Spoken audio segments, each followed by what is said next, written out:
G'day, I'm Henry Costa, owner-operator of King's Currency Exchange and Crown Currency Exchange here in Australia.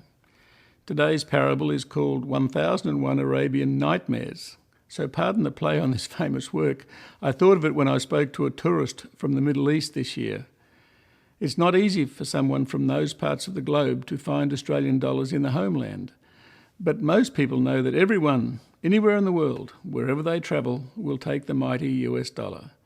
So many people change their local currency for US dollars, and this cost is from 4 to 10%.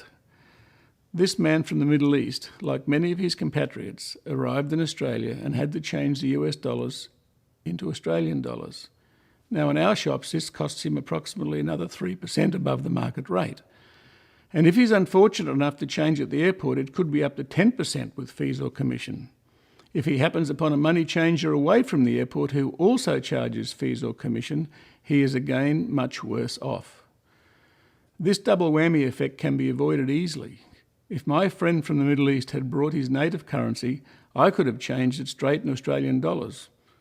When I asked him why he had brought US dollars instead of his native currency, he told me he was concerned that no one in Australia would take the well-known Middle Eastern currencies. But of course, we would. And we would have traded his money with no commission, no fees, and at the very best rates. Each year we see thousands of visitors from the Middle East, far more than 1001, and mostly their currency transactions are in US dollars and are costing them more than they should be paying, often double. This can happen to you if you travel to a country without buying its currency before you leave. A well-trained foreign currency consultant should be able to tell you what to take with you no matter where you travel. A well-founded money exchanger should deal in about 50 currencies, including many exotic ones. Of course, there are some regimes whose currencies are not commonly traded or available. That usually tells you something about the risks of travelling to those places. Always check with your travel agent or on the internet for any warnings. So here's the moral of this story. Avoid paying twice for currency exchange. Bring your native currency straight to a reputable money changer here in Australia.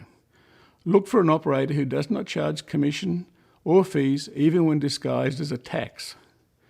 In Australia, I advise my clients to ask for the currency required at their destination before they step onto the boarding ramp.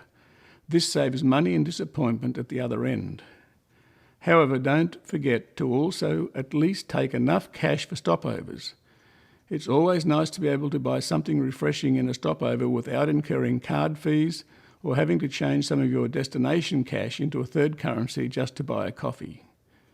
Check out my other videos for important tips on handling your money wisely and travelling safely.